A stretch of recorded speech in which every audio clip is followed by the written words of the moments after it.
मां खो गई है। पहले इसकी मां यहाँ आई थी, उसको ढूंढते ढूंढते मां ने कहा कि भी बेटा से आई हूं, मेरा बच्चा खो गया है। तो यहाँ से घोषणा करी कि सारांश को मिले तो यहाँ छोड़े। अब सारांश को तो ढूंढ लिया, सारांश की मां को कौन ढूंढे? वो थोड़ी देर भी नहीं टिकी है। तो सारांश की मां जहां भी हो, सारांश मिल गया है। अब सारांश के मिलने के बाद एक और बालिका खो गई है, उसका नाम है सुनीता, पिता का नाम है राजू, उम्र है 5 वर्ष, कामतपुरा गाजगोटा के रहने वाले हैं। तो मेरा आप लोगों से निवेदन है कि आप मेले में आए हो, अपने बच्चों की उंगली पकड़कर अपने साथ रखो भाई। बच्चों को नहीं संभाल पा रहे हो, कितनी बुरी बात है। बच्चों को मेला घुमाने लाए हो कि मेले में बच्चों को घुमाने लाए हो? क्या है योजना आपकी? बच्चों को घुमाने या बच्चों को घुमा रहे हो आप आकर? ये जो बच्चे हैं ना आपके, ये जो आपके बच्चे हैं, आपके बेटे बेटियां हैं, ये केवल आपके बच्चे नहीं हैं, ये भारत का भविष्य है। इसलिए इनको संभाल कर रखो। आपके बच्चे खो रहे हैं मतलब मेरे देश का भविष्य खो रहा है, इसलिए इन बच्चों को संभाल कर रखना पड़ेगा। सारांश मिल गया है और सारांश की मां खो गई है। अभी एक और मैं निवेदन करूं कि जिनको भी कोई बच्चा रोता हुआ मिले जो माता पिता से बिछुड़ गया है, तो उसको यहां लाके जमा करा देना। और जिनका बच्चा खो जाए और नहीं मिले वो भी यहाँ आके बैठ जाना, तो यहाँ पे मिलन हो जाएगा। ये जो सत्संग पंडाल है ना, यहाँ पर भुवाड़ा बाबा की बड़ी महिमा है।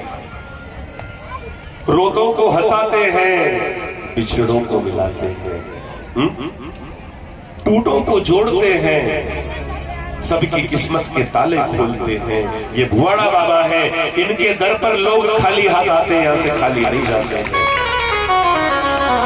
आपको पता है, आप सत्संग सुन रहे हो पिछले 7 दिनों से, और सत्संग का फल आपको प्राप्त हुआ है। जो हनुमान जी के चरणों के सेवक हैं, हनुमंत लाल जी के चरणों की अहर्निश सेवा में जो रहते हैं, ऐसे पूज्य गुरुदेव जो परिक्रमा वासियों की भी बड़ी सेवा करते हैं, कहीं से अपने बीच पधारे हैं। ऐसे पूज्य संत के दर्शन करके हम सब कृतार्थ हुए। एक बार तालियों की सेवा दीजिए और पूज्य महाराज जी का अभिनंदन कीजिए, स्वागत कीजिए। इनके दर्शन करने के लिए लोग इनके आश्रम तक जाते हैं, लेकिन बड़ी कृपा है भगवान की कि ये खुद आपके दर्शन करने के लिए यहाँ पर आए हैं। सत्संग फल देखिए तत्काला, का कहो हित बकहु मराला। सत्संग का फल निश्चित प्राप्त होता है। संक्षेप में लेंगे, आज कथा का समापन दिवस है और सभी श्रद्धालु बड़ी दूर दूर से आए हैं यहाँ। आपको पता है, राम जी जिस गांव में जाते थे, वहां से राम जी आगे निकले, भरद्वाज आश्रम पर ही आए। भरद्वाज आश्रम में पहुंचे और भरद्वाज जी से रास्ता पूछा। देखो, कथा तो सुन रहे पर सारा समझते चल जाए। वो राम जी थे, खुद अंतर्यामी थे, लेकिन उन्होंने भी एक संत को सम्मान दिया और भरद्वाज जी को प्रणाम करके पूछा, मुझे 14 वर्ष वनवास मिला है, किधर से जाऊं, किधर निकलूं, आप मुझे रास्ता बताइए, कहां पर रहूं, आप मुझे प्रेरणा दीजिए।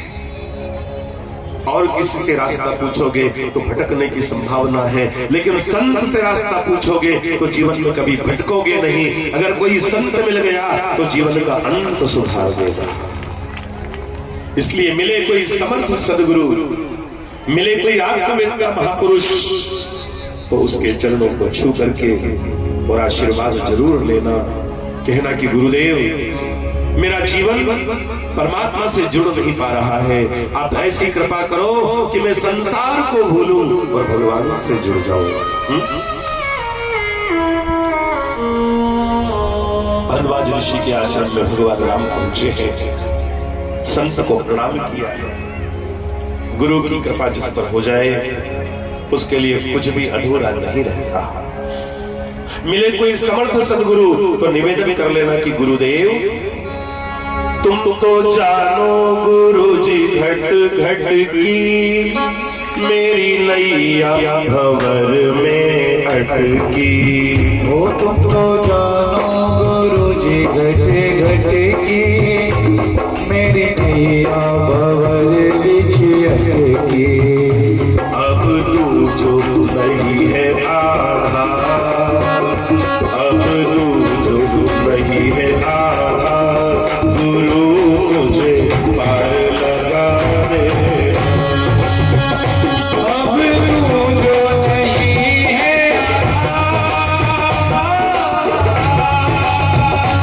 अब तू जो नहीं है गुरु मुझे पार लगा दे।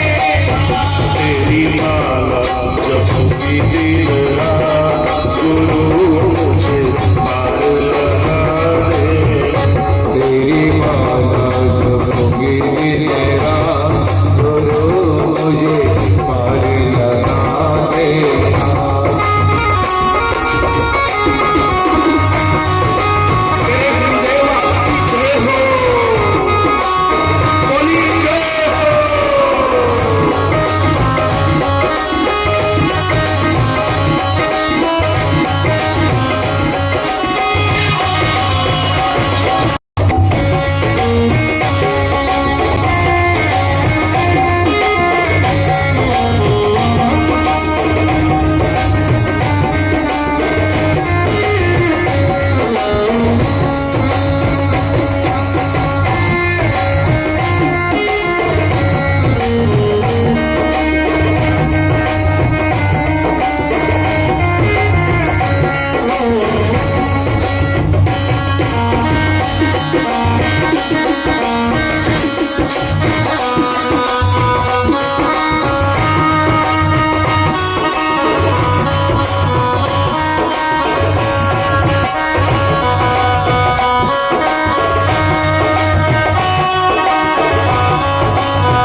सदगुरुदेव भगवान की जय हो जय हो। गुरु से मार्गदर्शन लेते हैं राम। और आपको पता है गुरुजी कौन सा रास्ता दिखाते हैं? जिस रास्ते में राक्षस ज्यादा रहते हैं, जिस रास्ते में लुटेरे, क्योंकि गुरुजी को पता है कि इनकी सामर्थ्य कितनी है, इसलिए इधर भेजो तो रास्ता सही। वो वाले गुरुजी थे, वो भी जानबूझकर ताड़का रहती थी उधर से निकले थे। गुरु अपने शिष्य की क्षमताएं जानता है, पता है गुरु को कि किधर से निकलना इनका ठीक रहेगा। जिधर खर दूषण त्रिशिरा जैसे देखते रहते थे, उस दंडकारण्य वन की ओर जाने का रास्ता गुरुजी ने दिखाया। रास्ते में चित्रकूट आया, चित्रकूट में जाकर वर्षा प्रारंभ हो गई तो राम जी ने चित्रकूट में कुटिया बना करके वहां पर रहने का निर्णय लिया।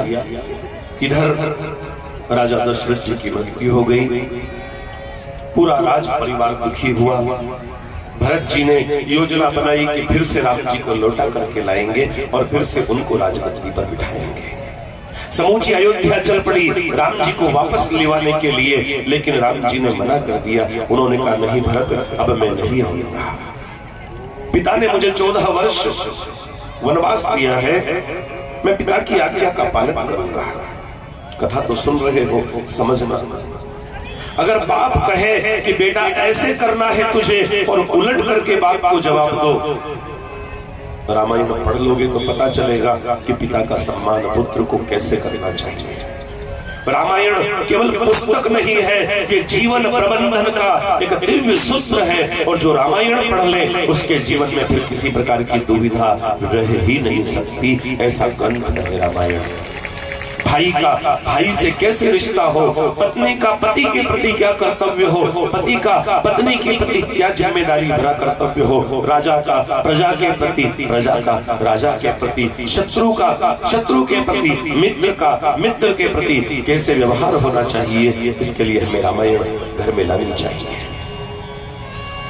आज कथा के समापन के अवसर पर मैं आपसे एक ही निवेदन करूंगा कि अपने घर में रामायण लाइए।